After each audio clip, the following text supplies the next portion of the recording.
everybody. My name is Ann Théato and welcome to the Psychic Matters podcast, episode number 49. Thank you to all of you for continuing to listen and for making this podcast swing. I am so grateful for your listening ears. Do you know, I've had 77 5-star reviews so far, and I'm so grateful to you for those.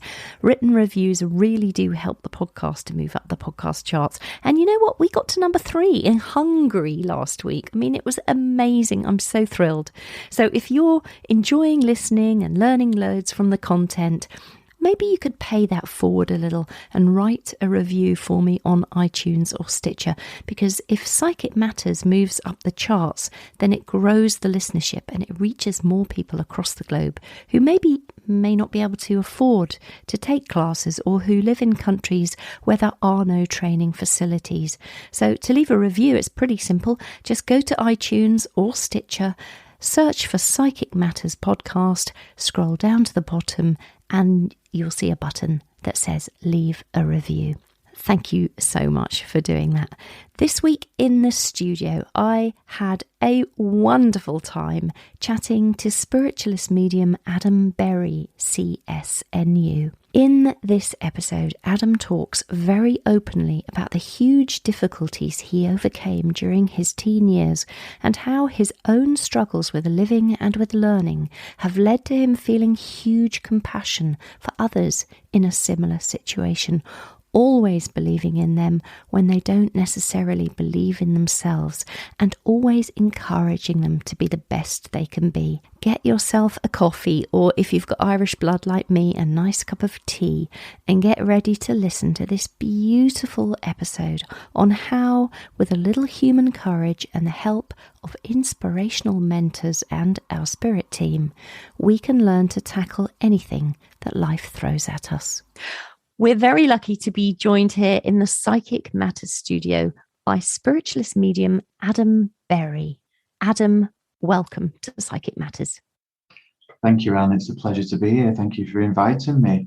It's great to have you on the show, Adam, because I know that you have done a lot of study into mediumship and the knowledge of the soul and the spirit. And it's a huge passion of yours. And I know you consider yourself a lifetime learner, as it were. And I was wondering, Adam, when did you start your learning? Because so many of us are trying to pick up information and trying to learn about the soul and spirit.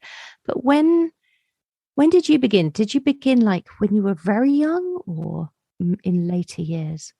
Well, it was in later years that I did start to learn more and educate myself, because I think within anything else within our lives, like when we're younger, I think we tend to feel like because we feel it and we've always felt it, it seems to become normal. I was interested in things like astrology, and I always knew that there was something more within this life. But I suppose it wasn't until I got older and ventured into the spiritualist church with friends, out of intriguement, and my real dad had passed away at that time. So there was this real wanting to know whether there was something beyond this life, knowing really deep down that there was something more.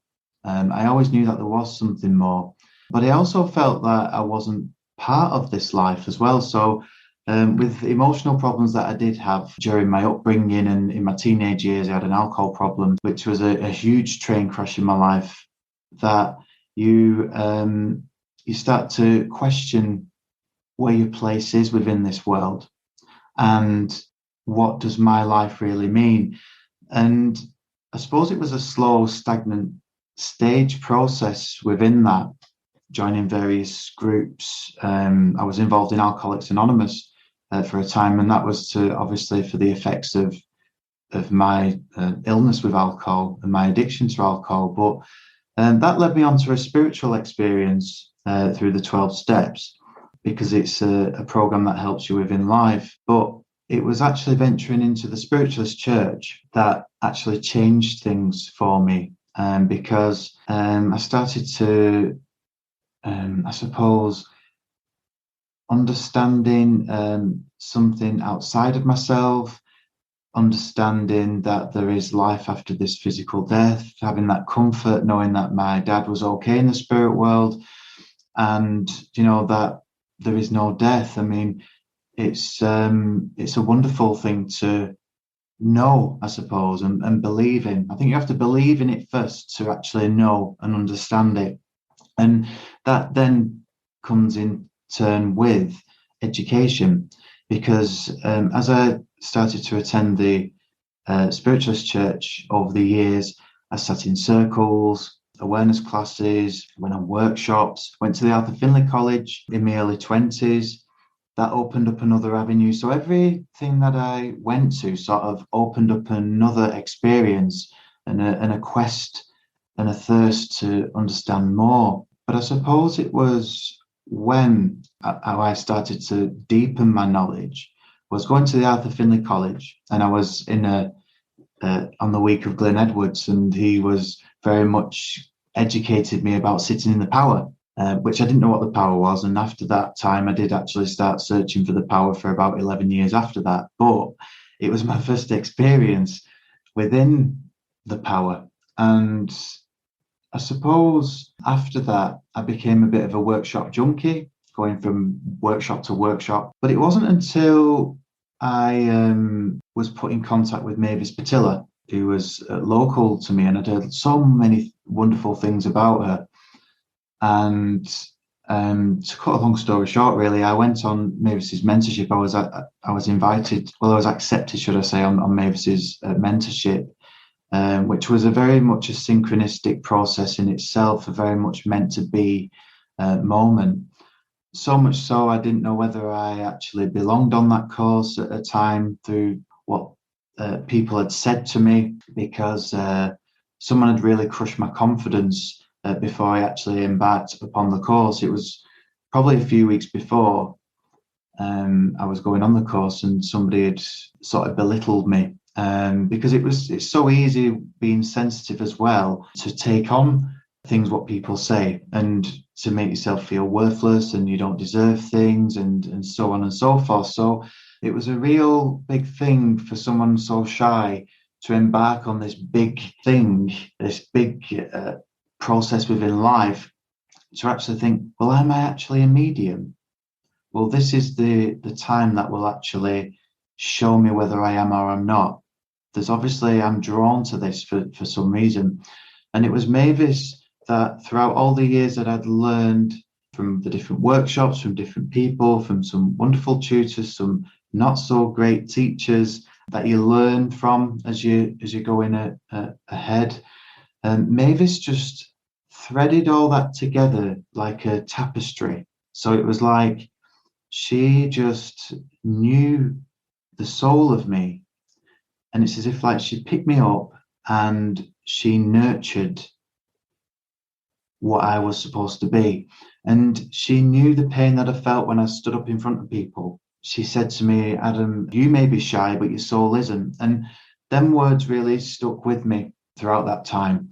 And what happened as a result of Mavis's mentorship was I started off on there, I think it was about an 18-month course, traveling down to the Banyan retreat every so often.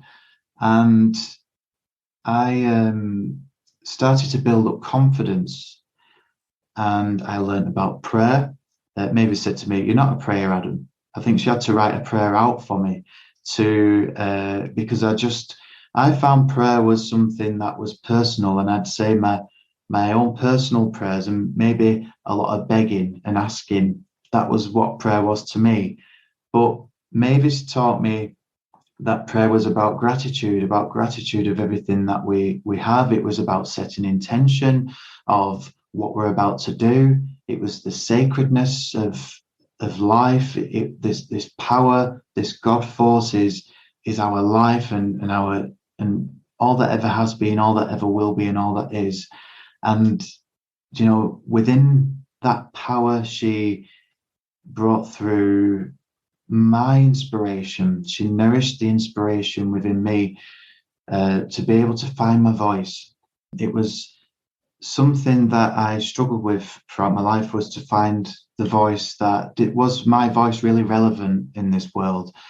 And what Mavis did was to bring forth the space or the place for me to be able to be safe to express the spirit within me, the soul of me.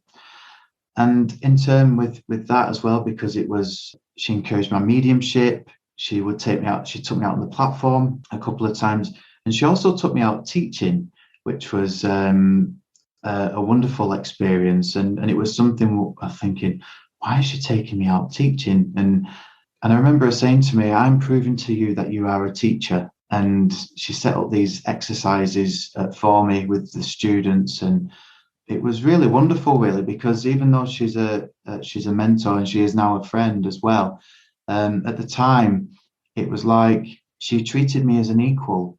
It wasn't like this hierarchy, or it was, and I understood that, yes, I've got this respect as a teacher and a mentor that she was and still is, but it was like she was.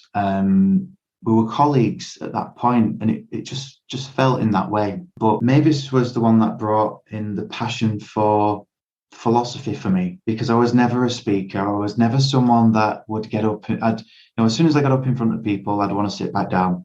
That's how I was. And I remember Mavis having in one of her classes, she would have like a bag of items, and there'd be like a calculator in there. There'd be a pen. There'd be all these different items in, and no one would know until they got up what they had, and they had to pick them out of the bag. And then they'd have to give an inspirational talk on these items. And I was like, I'll never forget. And I was talking about this weekend, because I'd just done a talk, an interactive talk on inspiration in life for the Arthur Findlay College Open Week this weekend. And I actually brought this story up because I always think it's an important one, because it helps people to understand that I was so scared to speak, and Mavis knew that. And I took this item out of the bag, and it was a plastic bottle. And all I kept thinking was, it's just a plastic bottle, not realizing it was a bottle of water, or it was empty, but it had water in it. And that was the purpose of it. But all my conscious mind is thinking, it's just an empty bottle. What am I going to? It's plastic. What can I get from that? I really couldn't draw any inspiration until I saw the word water.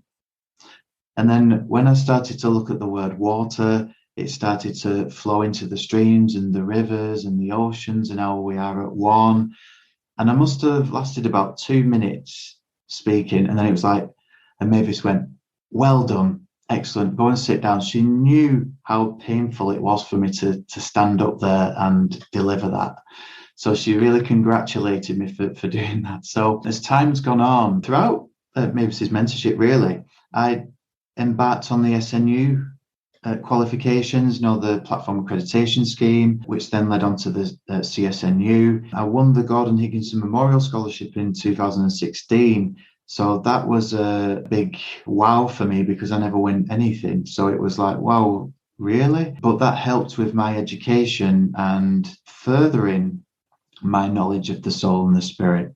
But I'd safely say I did learn about the soul and the spirit with Mavis. She was the person that, through her lectures, through her speaking, it was more, it resonates. Everything that she says resonates with me. Don't get me wrong, that there are some things which is healthy that we think, oh, well, I don't know if I quite agree with that, because I might not have experienced that, and that's healthy. But everything, near enough everything that Mavis has said is I've really resonated with. And then it sort of takes you in your own inspiration then, with your own experiences within life, how you adapt to these and express them in your own way. So there's things in my life now that I have experienced that will enhance my vision and version of the soul and the spirit. It's like with the Sitting in the Power that we've just done this evening, I incorporate the soul and the spirit within that, because obviously it's important for those aspects of self to be acknowledged, because we are a soul and a spirit. And the soul is obviously the vehicle in this life that holds all of our experiences, all of our knowledge. And I believe it's powered by the spirit within, and that vehicle takes us through this life. And then when this physical shell of a body is no longer needed and goes back into the earth, our soul continues in the spirit world, powered by the spirit. And it's something that it's like the Trinity, so to speak, of the soul, the spirit, and the physical body.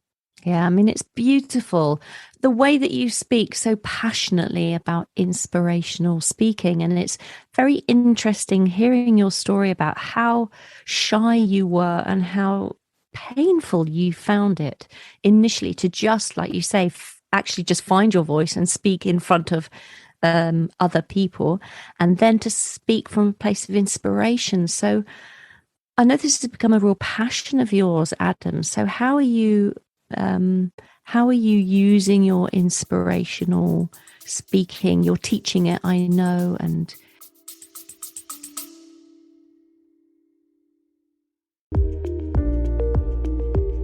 Eye-Opening Moments podcasts are real-life stories of adversity, encounters, and perspectives. They are moments that can lift your spirits, give you some food for thought, or move you. For the introspective mind that likes to reflect, discover, and find solutions or meaning in a complex life, listen to Eye-Opening Moments podcasts.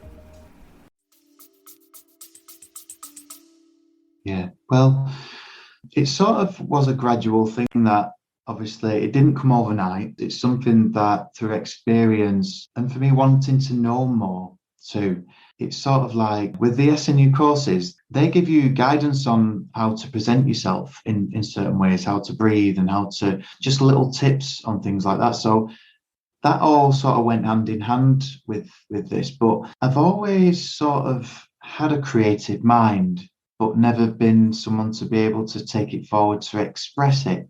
Coming into spiritualism, coming on the courses that I have, doing the pathway that I've taken, it's sort of lifted that lid of inspiration for me.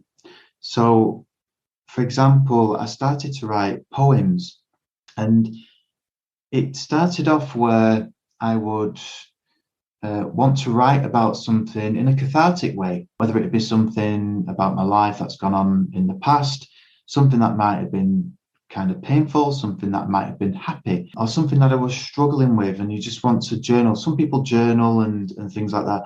Well, as I started to write, I just noticed that it would start to rhyme as I was writing. So I'll always say I'm sort of like an accidental poet. right. Because it didn't really, I'd never set out to write a poem, but that's how it would come out. And then I just sort of kept them for myself for that, just the kind of personal these. Some of them were very personal, but then they'd sort of come out in a generic way where I'd talk about instances where I've written a poem about called The Roundabout. And it was about how life is so fast and we're stuck on this roundabout. And sometimes it's too fast for you to get on and it's too fast for me to leave. And then sometimes I was stuck on that roundabout with people with bad intention. And whilst our heart is on our sleeve, I'm sort of going into it a little bit there. But it's then realizing that this roundabout was spinning round so fast. And how long will it last? And what you start to realize is sometimes within life, it's not necessarily you that is spinning this roundabout around. And somebody or some people can be actually pushing the spinning button for you. And once you realize that, you can get off this roundabout, or it starts to go around a bit lighter and easier. And then your life becomes something that you adore.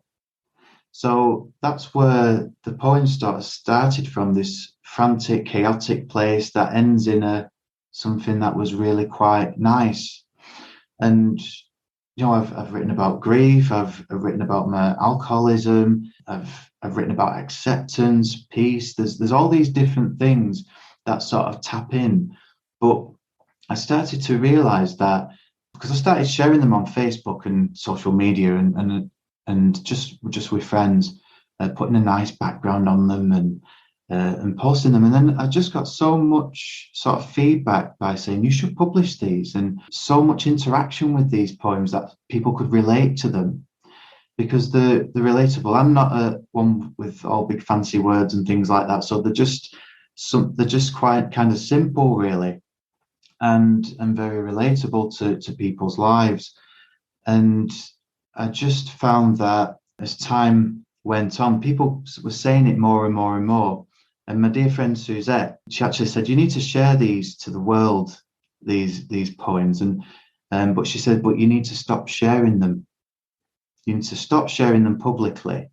People were saying you should publish these poems. And again, I'm thinking, oh, I don't know about that. What happened was some churches were asking if they could share these poems as well at the services. I had friends who were asking if they could take the poems to start off their addresses at the services. And my friend Suzette took them to one of these services. And in that same time, I was thinking, how do you publish your work if you wanted to? And a published poet came up to Suzette after the service, asked her about the poem, and have I ever considered publishing?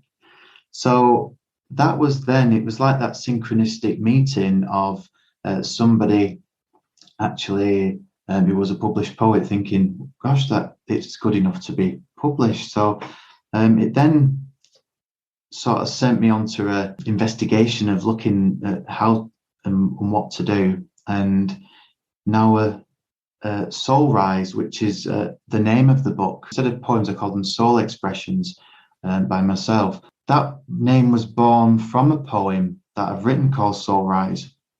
And I thought it was very apt to have within as the title of the book. So that is soon to be released. And what's kind of different about this book is that it gives you an opportunity to actually have, so it's got the poem on one page, and then it's got a reflections page on the next page, and that's blank. So it gives the reader the opportunity to write how they feel, what's that stirred up within them, and just as a reflection. Because I found that when I was sharing these poems with friends, with colleagues, they'll go, "Oh, I love that poem, but I find that really difficult to accept, or I don't know, it stirs something up within me." So again, that brought forward for me, well, sometimes people need to write things once they've read. If it's really stirring something up on a deeper level, then they need that opportunity to write. So I thought, I've never heard of a book that actually does that, or a poetry book that does that. So I thought, and I'm sure I was very much inspired to do that. So yeah, so that's what it is. There's 24 poems. Mavis has actually done the foreword for me as well, which is lovely, because as soon as she was the one that really helped me find my inspiration, it only seemed right that she did the foreword, and it's lovely. So I'm really looking forward to being able to share these poems in fullness to people, and that it will be being released quite soon, actually.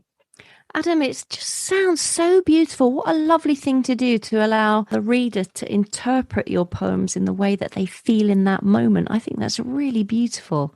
Yeah. And how wonderful of Mavis to do that for you, to write that forward for you. Yeah. Really honoured. She sounds like she has been she's an incredible tutor and an incredible person. Yeah. And she has obviously had a great influence on you in terms of being incredibly supportive in helping you find your own path.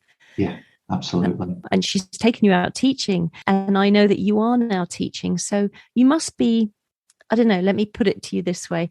Your past experiences of being so shy and the difficulties that you've had, that must in some way surely feed into your teaching and how you help others. Absolutely. Yeah.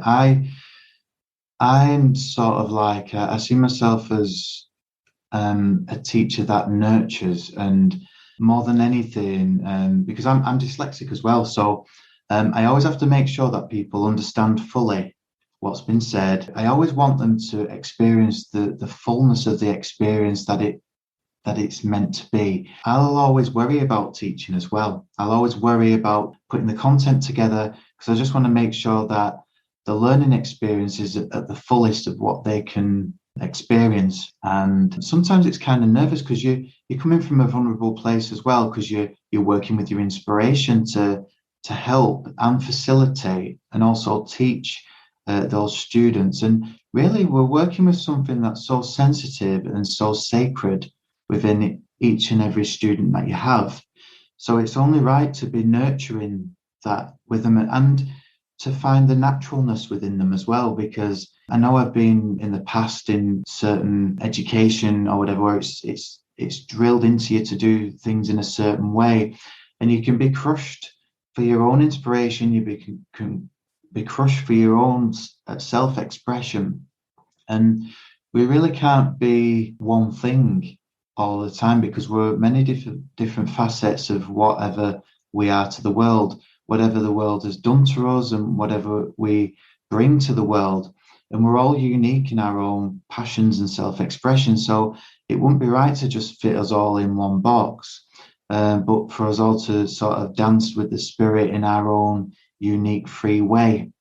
And, whatever that is. And as long as we're being true to the spirit world, bringing forth that evidence, and that life does continue, as long as we're delivering the inspiration in how it's meant to be and being free within that, then what is wrong with that? There's nothing wrong with that. And I think it's a great teacher is someone that can acknowledge the uniqueness of the student and being able to nurture their individual qualities to their full potential. I think that's really, really important. I love that. I just love it. And I love that exercise that Mavis did with you, where she had a bag of objects and asked you to talk inspirationally. It reminds me of when I was an actor and teaching acting to others as well. I'd have a bag of objects, but I'd get people to talk about it for 1 minute. Here's your strange object. Now just talk about it for 1 minute, or pretend it's something else. But I've never really thought about doing it in terms of, I think it's beautiful. Have this and just talk inspirationally about it, because you could be taken anywhere, couldn't you, with an object? Yeah, absolutely. But it's so hard. But sometimes when people, depending on where they are in their life as well, it can be just so difficult. So what can seem so easy for somebody can be so difficult for somebody else. And I think that's what really helps me, is struggling so much within my learning. It's really given me more of a compassion for the student that does struggle, to know and understand I can see in you what was in me. Yeah. And, you have got it. You can do this. And it's that encouragement, believing in somebody when they don't necessarily believe in themselves. And that is a power, that is a power. And it's a power that helps others to succeed. I think that's beautiful. And Adam, let me just take you back to, you spoke earlier very candidly about your alcoholism that you had as a teenager. Yeah. So you must have hit a point where you had to deal with that and do something about that. Yeah. Talk us through how you decided to, or how you helped yourself get out of that situation, because I think a lot of people listening to this podcast may have addictions of some sort, or be in situations where they just feel very helpless and hopeless. So what advice can you give those people? Okay, well, first and foremost, I've got to say that, I've just got this addictive personality, which will always be with me. It's just something that is me. And I've had to learn how to adapt to that in a positive way. Rather than it being a self-destruct way or sabotage way. Because my alcoholism, when I look back as a child, I had quite a lot of emotional problems as a child. And one thing that still sort of goes by now is sweet things, chocolate. It was a norm for me and my sister to go across to the garage across the road, and we get about 5 or 6 chocolate bars, and we'd eat one after the other. Now, that's like a sugar hit. that is a sugar hit. So this is going into like 10, 11, 12, 13, 14, into teenage years. And it was just something that just felt the norm. It was normal to get about 5 chocolate bars from the shop, And what happened with me, I was a greedy drinker. At 13 years old, I had my first experience of drink. It was in Greece on a holiday. It was Amstel beer. I remember the feeling. I remember that feeling of being, because I would be laughing and joking, and I'd make all the adults laugh with what I was saying. And I love that feeling. I love that feeling of confidence and that stuck with me, that warm feeling of, it was, it was just something I'd not felt before. So that was my first experience of alcohol. So having that feeling of like a warmness is what I would have thought it was at that time, and confidence, going out drinking with friends at the weekend, at the school, while you're at school, having bottles of cider, Mad Dog 2020, all these different things that we would have. Thunderbird's Berry, I'd have that because my surname was Berry. Just daft things. But instead of like some people would share a bottle, I'd be a greedy drinker and want a full bottle. And, my family were big drinkers in the village, so it wasn't really a big deal. It was just something that we did, and we drank to get drunk. We drank to get drunk, and that was the norm. Wasn't really a fan of the taste of it. It was the effect. I'd go in the shop and I'd look at the amount of alcohol in the bottle before choosing it. So it didn't really matter what it was. I'd just want that effect. So this is sort of underlying and bubbling as time goes on. And I would drink a lot at the weekends with friends, and it'd just be the weekends. And then as I was getting older, we'd go into the pub. So like 16, 17, we'd be going into the pubs. I mean, I got barred from the pub when I was 17 for sneaking vodka in and putting it in my Coke. So that in a way is, but at 17, what happened was my biological father passed away. And that was just like the biggest train crash in my life. And that then spiraled this already addictive nature into a deeper, darker place. I was left a little bit of money from my biological father. I wasn't working. And I just went into this spiral of the depths of alcoholism. It was the depths of it. And to cut a long story short, it was an awful time. There was times of overdosing, not wanting to be here, not wanting to live, not wanting to die, cutting myself. There was all manner of different things that was going on within my emotions, and also my sexuality had a lot to do with this as well. Must have done underlying it, but it was I ended up having to be put onto a psychiatric ward when I was 18 to detox. So it got that bad with my alcohol drinking that I had to be detoxed. It was such a horrible experience because I would actually have the physical, the sweats, the shaking.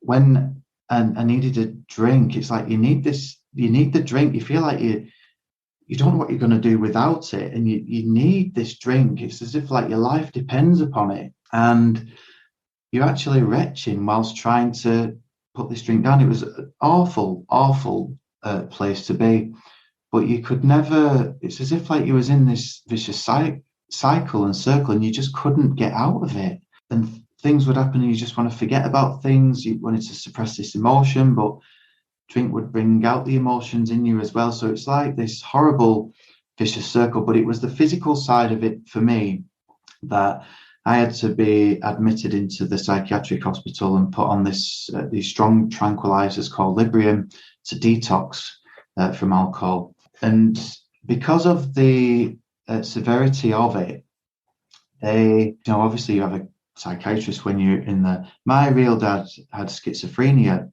He was actually on that ward the year previous, and that's where he escaped the lockup ward and he drowned. So I was there a year to the day in that same ward with so much anger for those nurses that let him go. It was just awful.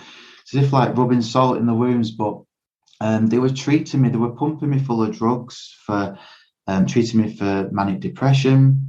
I was put on lithium, I was put on very strong tranquilizers. Because my dad had schizophrenia, they thought it was something that I was affected by this in some way with my mental health. So they thought it might have been something hereditary. That's the only thing I can think of at that time. But they had a AA meeting in the hospital around that time, and that's where I went. And it was on a Saturday night, and I remember there was a guy there called Big Mike. He was in his 80s, and I was 18, but we had such similar lives, and he took me under his wing, and I started to go to AA for about 18 months or so, and started to learning more, and my psychic awareness started to open up during that time, because what I didn't realize is that you've got to understand a power that is greater than yourself. In other words, that's God, that's the source. And I did believe in a power that was greater than myself, so it wasn't too hard not to believe in that.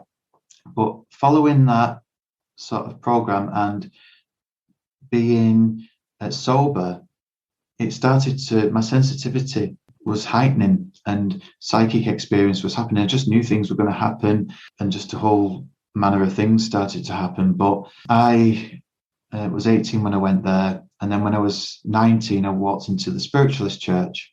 I always felt like there was some sort of similarity with the Spiritualist Church and AA, whether it was the community, whether it this sense of belonging, I'm not too sure, but I knew that I felt safe in both the places. So, but what I did start to realize was, in AA, I couldn't speak to anybody else that wasn't in AA. If it wasn't talking about drinking or not drinking, I really had no conversation in me. And that was kind of difficult. So things became socially awkward for me in the real world. I was all right in that world of Alcoholics Anonymous. And I'll never, ever put Alcoholics Anonymous down. And this is my experience, because it's such a wonderful place for people. It's helped so many people. And the 12-step recovery program is absolutely phenomenal. And I'll never, ever degrade it in any way. But for me and my experience, I had to sort of detach from that. And my recovery started with spiritualism. That's what I would say. And it helped me to get the purpose in my life, helped me to understand what the meaning of life was to a certain degree. It sort of went with my values of what I needed to nourish my life and to start living. I've written a poem actually called Fix, which sort of comes in hand with this, because when I started in sobriety, it's as if like it's a common thing. You want to help the world. You feel like you've got this, I should have known about this before, and everybody needs to know about this. And what happened was, I went on a counselling course, a level 1 counselling course, actually thinking I'm going to help other people. That's what it will be. But all what I was doing at that time was just deflecting from myself. I had this crave to fix people, to find solutions, to problem solve. But whilst I'm doing that, I'm not actually finding the solutions within myself. And really, the person I needed to fix was myself. And that took many, many years, I suppose, of understanding and coming to that conclusion, because it's been over 17 years since I've had a drink. So it's been quite a long time, but it's, it has been a challenging one. But what I have found is that my addictive behavior, my all or nothing personality, is something that I've had to curb in. And sometimes it's great at work because I'll get a job done or get a task done, and I'm dedicated to what I do. But I've had to sort of let in the grey areas. Not everything is black and white. I've had to learn that. I've had to learn that not everything is perfect. Because I became a perfectionist in things, and if things weren't perfect, then it'd make me feel really uncomfortable. And if it wasn't going to be perfect, then I'd never do it. So you've got to really go outside of your comfort zone to live, and take the risks to fail in things as well. Challenge yourself to risk to fail. sounds a bit daft this, but like when you're putting pegs out and people match things up. I was that person matching all the colours up. Challenge yourself to put different coloured pegs on the washing line, different colour. I do it at work with a notice board and you've got different coloured, because my site manager will go, "Oh, I bet you have to have everything just so, don't you?" And I'll go, "No," and I'll mix them all up, because I want to challenge myself within that, because we have imperfections, and not everything is perfect, and we've got to live that, because not everything in life goes right either. Plans don't go the way that they should do. We have programs at work for I work in construction in the daytime, and we have programs where we can spend hours creating this program of works. But being in construction for 19 years now, you set a program up, you've got all the good intentions, but it's not necessarily going to go that way. But as long as you've got that guidance to keep you on the track, and you know which way it should be going, then you can always bring things back on track again. And it's about that, and just accepting those faults and these derails and the different journeys, because sometimes it's just meant to be. It's just meant to be that it just didn't go to that destination, or it just didn't work out that way. Because if it had have worked out that way, then this wouldn't have happened. That's so beautiful now. And with accepting these things within our life, and that there is this divine plan. And obviously we've got free will within our life, but we've got so much to learn and to express and to embrace within this life. And that's what makes up the philosophy of our own soul. We all have a philosophy of the soul, and it's a case of expressing that and looking at different parts of that. Some parts are not so nice, some parts are beautiful, but we've got to go, and it's all messy and chaos, but we've got to go into it to produce the beauty that is to be shared.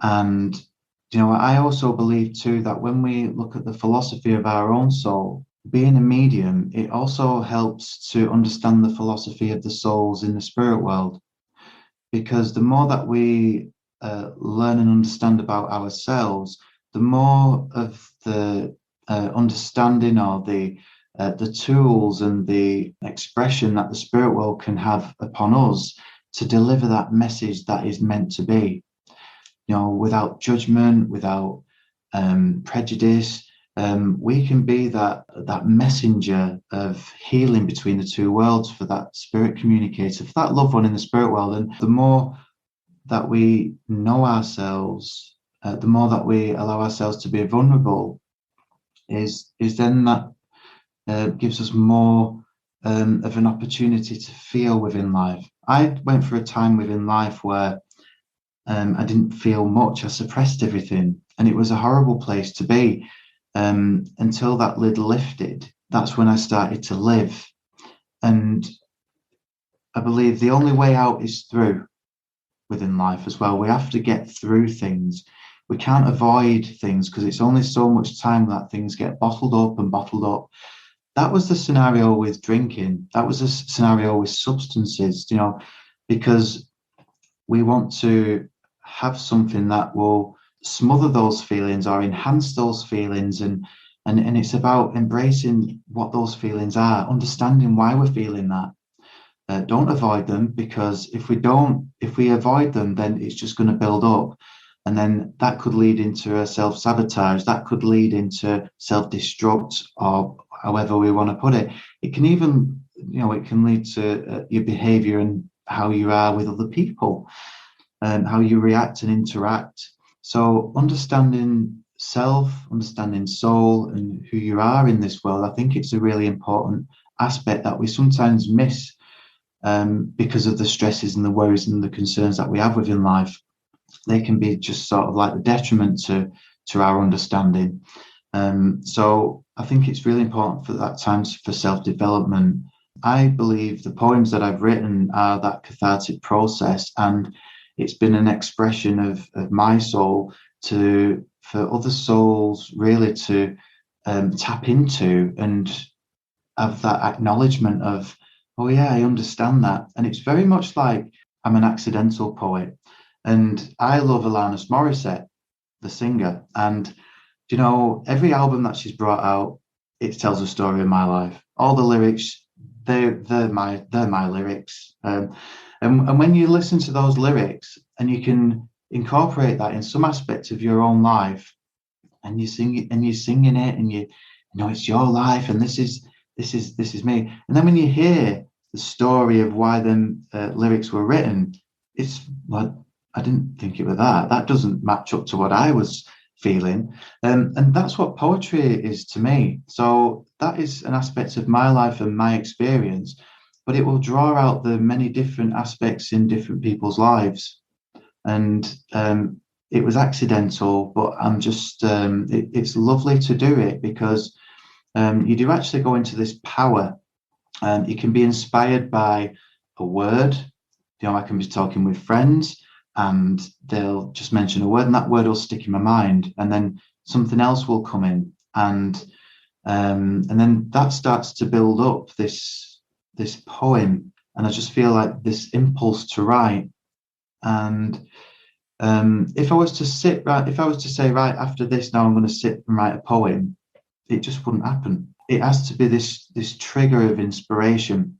I've written one called Scars, which I think you've listened to, Anne, and that was probably one of my most powerful, because I was coming out of Morrison's with the shopping bags, and I just looked at my arms and I could see the scars on my arms, and I remember I was so self-conscious of those scars. I used to wear long sleeve tops. I used to put the camouflage makeup on of my friends before we went out.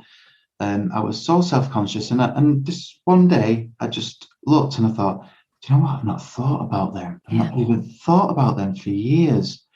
And I used to be so self-conscious, and it really brought me to a place of how far I'd come. But one thing that was said to me is that those are your war wounds of the past.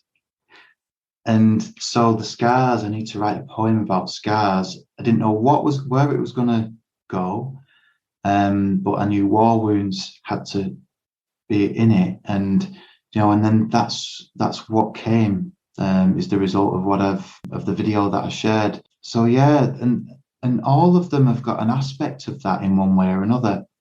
But I just felt scars would help a lot of people, you know, not to be ashamed of the scars that you hold, whether they're in the physical or the mind. And the greatest thing that you can do is share them, whether they're in your mind because it lessens that load, or don't be afraid to share them if they're physical, you know, the part of you, they're your war wounds of the past, and they're a testament to you. I think that's just beautiful though, Adam, because what you've shared with everybody there is total vulnerability and just saying, look, this is what happened to me. This is my story, and I'm not frightened to tell it. And you'll have your own story, and don't be frightened to tell your story. And let's share with each other and support each other. Yeah. So I am putting some of my poems on TikTok. Join the mad world of TikTok, but I'm doing it just sharing poetry. And you know, it's a wonderful way, and then they get shared on Facebook and Instagram and social media. But here's one that I have shared publicly on my Adam Berry Medium page on Facebook, but I've never read it out before. So this was actually inspired. There was a word or a sentence that my mum would always say if ever we were feeling down. You know, it'd be, come on, Adam, it's not always dark at 6. And it's always stuck with me what she says. And I've actually read this to her and said, you know, this is down to you. That line inspired me for this whole poem here. So it's called Acceptance. And it starts, going through this life in its twists and its turns, its ups and its downs, with lessons to learn. Learning from darkness and shades through to grey. The more we encounter, the more that we pray. Acceptance is needed for shades to flow bright. Engage in forgiveness, in truth and in light. A power unknown, a source of divine, a compass of life, a guidance of time. When you forgive the unforgiven, starting with oneself, it relieves the heavy burden you created for yourself. Taking responsibility for your past and your present unlocks your potential future without anger or resent. So through all the hardships and life's painful kicks, always remember it's not always dark at 6. Oh, that is so lovely. That is so lovely, Adam. And you said you've got this book called Soul Rise and it's coming out very soon. Where will people be able to purchase that? Well, there's a website that's being generated at the moment, and it's going to be called soulrise.co.uk. So if anybody is interested in the book, then they can obviously go on this webpage, but they'll be able to email info@soulrise.co.uk. And I'm going to be sort of making a list of people that are interested in the book. And then once it's released, I'll be able to send out an email with the PayPal and we'll be able to deliver it to you. It is going on Amazon as well, but the official release is actually the 28th of February because it's had to go through that process for the retail. But I will be getting the books before that time. So if people generate their interest within that, I'm hoping that it will be here before Christmas, if I'm honest. So that would be wonderful. But there is also another book that is coming out. So obviously I've tapped into a little bit of my life during this podcast, and there's a wonderful friend and medium, Kerry Alderuccio. She's already an author and written a book called A Mother's Journey, a story of everlasting love and evidence of life after death, which was about her lovely son, Sam, who passed away in a tragic car accident. And what Kerry has done, she's got numerous amounts of mediums. I think there's about 17 or 18 mediums. And what she wanted to do was to demystify mediumship. So showing that there's a life and a story behind every medium, and and that it's very much normal. We've had normal-ish lives, I suppose. I'm laughing at that. We sometimes have quite difficult lives, but we have normal everyday lives and where we come from within our families. So Kerry herself is one of the mediums that tells a story, who's the author. There's people like Andrew Manship, Paul Jacobs, Anne-Marie Bond, Sharon Harvey, Angie Morris. There's quite a few mediums that you'll be able to get their stories in there. Oh, and Geoffrey Peck, I've got to say Geoffrey Peck and Deborah Chalmers as well. So, and Pam Pollington, just get a few people in there. So yeah, and it's called Demystifying Mediumship, What Makes a Medium. So that is due to be out soon. I know that Kerry has been doing some snippets on Facebook and social media just about certain chapters, giving people snippets and a taster. And Anne-Marie Bond's done the lovely illustrations for the book. So it's all really exciting. And when I've been talking to Kerry, it's like, I think we'll be promoting 2 books here. Like going from, I've gone from no books to like 2 books, being part of 2 books here. So it's a wonderful and exciting experience. Yeah, it really is. It's really great. I'll put in the show notes for this episode, I'll put all the links so people can pick them up for Kerry's book and for your Soul Rise as well. But just before we go, I know, Adam, that you are a tutor at the Arthur Findlay College. So have you got courses coming up, or what's happening with your teaching? Well, I'm an assistant tutor at the Arthur Findlay College, so I'm still going through the process of becoming an approved tutor. So everything at the moment is sort of online because the college isn't open. I've still got some training to do, like 3 weeks of training at the college when it's physically open. But I will be planning on doing some online courses with the college soon. I've just obviously done one for Open Week, which was this weekend. So I've just done a talk and did a demonstration with the lovely Anne-Marie Bond. So I will be putting some things together for that in the near future. But it's just quite difficult. We're working full time in construction and doing all these different things. So, but I will definitely be putting something together, because it's, as I say, I do love to teach. So that'll be next on my list to prepare another online course. Next on your agenda. And what is your website, Adam, so people can go and have a look and see your upcoming events and workshops? Yeah, my website is adamberrymedium.com. So you can go on there. And my Facebook page is probably the most active, really, although it shares and integrates with my website as well. But it's Adam Berry Medium on Facebook. That's the professional page on there. I've also got Instagram, which is Adam Berry Medium on Instagram. TikTok is Adam Berry 2020. And I have got a Twitter account, but again, that's not used very much. So can't keep up with all your social media, can you? All the posting. It's hard, yeah, it's very hard. So yeah, I have to really give thanks to Sean, my husband, throughout all this process. We've known each other for 16 years. We've been married for 10 years. And, when we first got together, it was like I was just my interest was just going to church once a week on a Thursday evening. I don't think he even bargained for what was to come about me exploring this even more. He knew I was really interested in everything. But to where I am now, I wouldn't have been able to do that without him, because it takes a very strong person and an understanding person to know what sacrifices we've had to do for me to go along this journey. It's through the education, through the training. There's been a lot of hurt and tears and emotion, because you're being assessed at some points, and it's nice to have that strength at the side of you supporting you.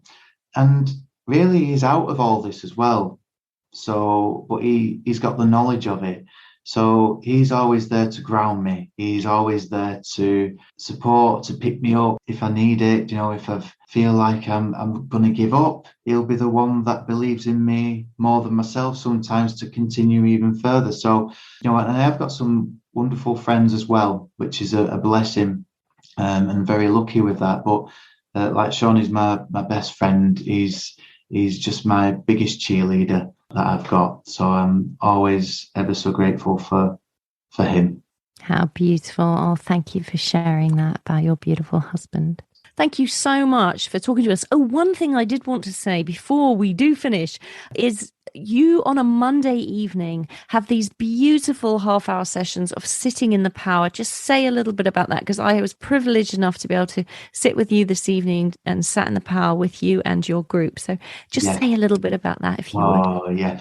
Well, this was born from, I'm very passionate about the power and the purpose and soul purpose. And I do see it as like being like the spiritual gym, just giving ourselves that time, because over the years, people, it's always been a common theme within friendships, within the mediumship world, is like, I need to be sitting in the power more.